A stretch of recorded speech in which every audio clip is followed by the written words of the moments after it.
great one. Hello and welcome to another Math Monday. Today we're going to be talking about one of my favorite areas of math, and that is trigonometry. So let's get started. So trigonometry literally translates to triangle measures. It was started by the Greeks, at least in written history. I'm sure the Chinese actually got there first because they pretty much got to everything first. But the Greeks didn't even start with triangles. They had to start with circles because for some reason they were so obsessed with circles. Seriously, I don't know what the deal was with Greek mathematicians and circles, but they were obsessed. So these Greek mathematicians, they started drawing 3 chords in a circle. A chord is just a line that goes from one end of the circle to the other. And they started making triangles from there. And they found this really interesting thing where if one of those chords is the diameter, you draw the 2 other chords, and that's always this thing called a right angled triangle, which has a 90-degree angle, which we draw at that little square thingy. And this is really interesting because right triangles are so special to us. They have so many interesting and special properties. But to get to trigonometry as we know it today, it actually took Arabic mathematicians to come along and really refine what the Greeks had figured out. So we actually get sine, cosine, and tangent from Arabic mathematicians. Now, I know what you're saying, sine, cosine, tangent. So I heard that when I was in high school math and they made no sense. They were just sound like gibberish words. I have a secret for you. Sine is a gibberish word. Sine was literally a mistranslation from Arabic into Latin, where they translated what the Arabics used to be sinus, which means like cavity or bosom, something that holds something, and it was a mistranslation, and so they just like shortened it to sine and said, yeah, we'll use this. So at this point, the word sine is actually a gibberish word that means nothing except for its definition now in mathematics. And of course from there we got the cosine, and then we eventually got tangent because they realized, oh, sine and cosine don't cover everything. So sine is literally defined as the ratio between the opposite side of a triangle and the hypotenuse with reference to one of the non-90-degree angles in the triangle. Cosine, literally defined as a complement to sine. It is the ratio between the adjacent side and the hypotenuse in a right angle triangle, again, with reference to one of the non-90-degree angles in the triangle. And then they figured out later that, oh, we need tangent as well. We need a ratio between the opposite and the adjacent side. Okay, so tangent can mean something different, but here we're just using it as the ratio between the opposite and the adjacent side. Again, with reference to angle X, where X is one of the not 90-degree angles. So I'm quite sure you've heard these words before, and now you know they are actual gibberish and they really only have definitions in mathematics. So when you thought you were learning like a brand new language, you kind of technically were in math. And this is of course where our very beloved SOHCAHTOA comes from. Now what I've noticed is that so many people don't actually really know how to get the sine, cosine, or tangent of something. They know it's opposite over adjacent, but then when you plug it into your calculator, you think that it's just giving you this magical thing that has absolutely no meaning. It actually has a lot of meaning that we can figure out completely without a calculator.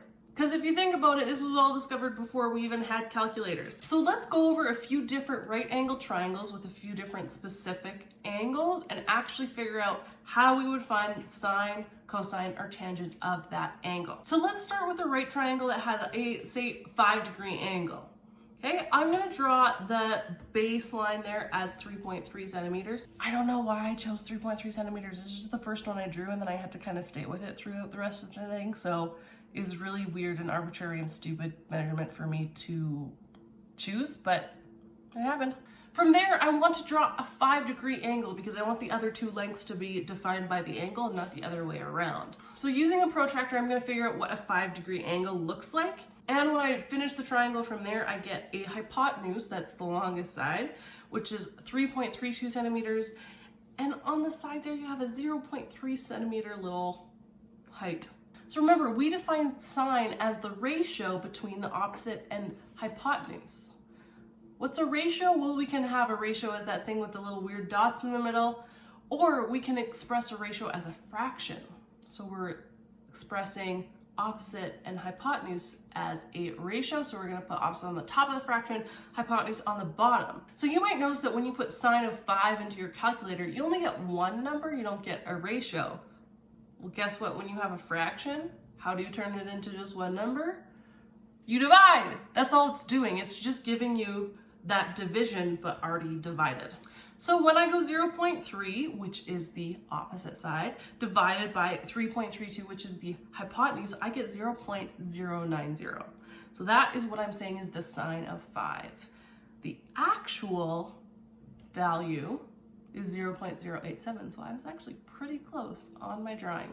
That's literally all the sine is. So your calculator isn't actually doing any calculation there. It just has a bunch of information stored in it, is regurgitating it back to you. We can do the same thing for cosine and tan. So the cosine of 5 degrees. Well, if we look at the 5-degree angle, what's adjacent to it? The 3.3 centimeter side. And its hypotenuse is 3.32 centimeters. So just a little side note here, I know that the hypotenuse is also adjacent to that 5-degree angle, but it's also the hypotenuse and it can never be both. So we just always keep that as the hypotenuse, and then the other side is the adjacent side. So I take 3.3 centimeters, which is my adjacent, divide it by 3.32, which is my hypotenuse, I get 0.99. So that's saying that the cosine of 5 is 0.99. Now, if I put that into my calculator and get the actual most accurate answer that we've found in history, that is 0.996. So again, my drawing skills are super duper awesome. Yay go me! Finally, the tangent, again, it's just comparing the opposite side with the adjacent side. So we go opposite divided by adjacent, 0.3 divided by 3.3, and that is going to be 0.091.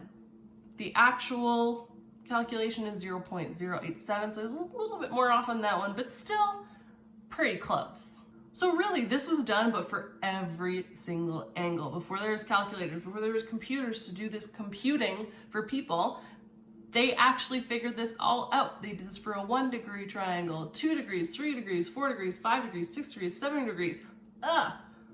That doesn't sound like a lot of fun calculation to me, which is why I'm gonna skip over a few of them. But I still want you to get the feel of how it grows. So let's do the 10 and 15 degree angles as triangles as well. So with the 10-degree angle, here I drew it and I got my side lengths to be 3.3 centimeters for the adjacent, 0.65 centimeters for the opposite side, and 3.4 centimeters for the hypotenuse. So I'm gonna do the same thing finding my ratios. My opposite over hypotenuse is a ratio, and there I get 0.19, where the actual value is 0.17, so yay, I did another good job. So I'm gonna do the same for cosine and tan as well. So again, I'm just finding the ratio between those two signs, and that's all sine, cosine, or tan of 10 degrees is. I'm gonna do the same thing with 15 degrees. I'm gonna keep that bottom length 3.3 still, and I'm gonna make a 15-degree angle and finish the triangle, and I get my 3 side lengths again, and then I'm gonna find the ratios between them. So again, it was just this that happened for every single angle. People calculated this over and over and over for every single angle and got the average between all these different things. So it was a lot of tedious, annoying calculation, but it was completely done without calculators. All right, I'm gonna skip a few because I think you guys get at this point. If I have a 20-degree angle, I can find those ratios between the opposite and hypotenuse as 0.34, between the adjacent and hypotenuse as 0.94, and between the opposite and adjacent as 0.36.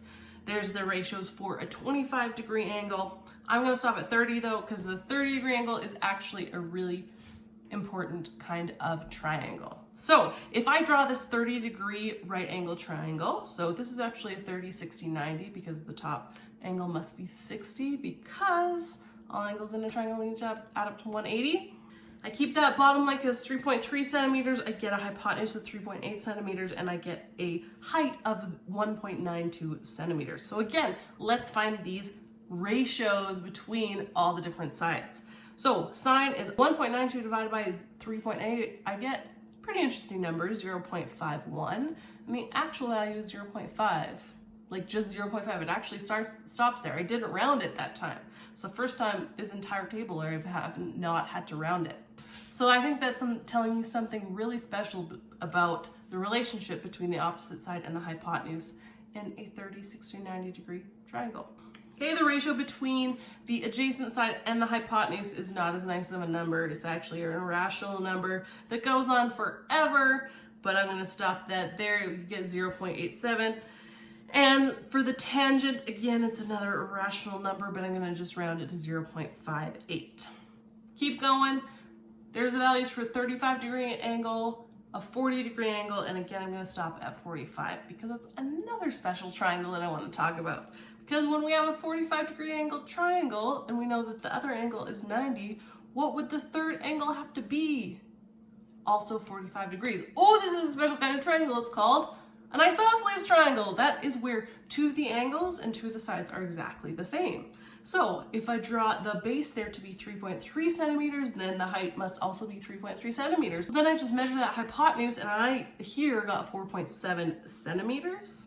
Okay, so if I find the ratio between the opposite and hypotenuse, that's 3.3 divided by 4.7, that's 0.7, where the actual value is 0.71, so I did really good on that one. And then since the opposite and adjacent side are exactly the same, the cosine's the same.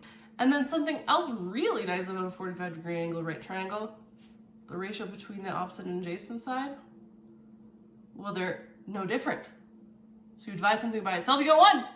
So I stopped the table at 45, and there's actually a really special reason for that. But to show you why, I'm actually just going to extend this to my 50-degree angle. So if I find the sine of 50 degrees, then that will get us 0.77, and the cosine of 50 degrees is going to be 0.64. Can you look at that column of 40 degrees there for me? What's the same? It's the same but switched. That's because 40 and 50 degrees are what we call complementary angles, meaning they add up to 90, which is what the two not 90-degree angles in a triangle, right angle triangle, need to add up to. So once you go beyond 45 degrees, really, sine and cosine, just switch the columns and you have all those and you don't have to do any more work. The tangent's a little bit different though. If we take the tangent of 50 degrees as 1.19, so that might look like an entirely new value to you, and it is, but I'll point this out. If I take 1 and divide it by 0.84, which was, remember, the tangent of 40 degrees, guess what I get? 1.19. Because really, if you think about it, it's the same triangle, but now it's just your opposite and adjacent have kind of switched. So you just flip those around. So it's really just the inverse of everything that came before it. Now, obviously, we can do all this with calculators. There is absolutely no shame in that, but sometimes it's nice to know what the calculator is doing. It's not doing any crazy calculations for you. It's really just regurgitating back to you a bunch of values that have been input into it. So think about that next time that you think your calculator is smarter than you, because it's really not. I hope you enjoy this backstage look into sine, cosine, and tan. I hope you were able to take away from this some more understanding of what those things actually mean, so you don't just feel like you're talking gibberish when you say sine, cosine, or tan. You guys, thank you so much for watching this Math Monday. I'm sure it's not the last time we'll be talking about trigonometry, but until next time, I hope you guys have an awesome week, and I'm going to see you next Monday.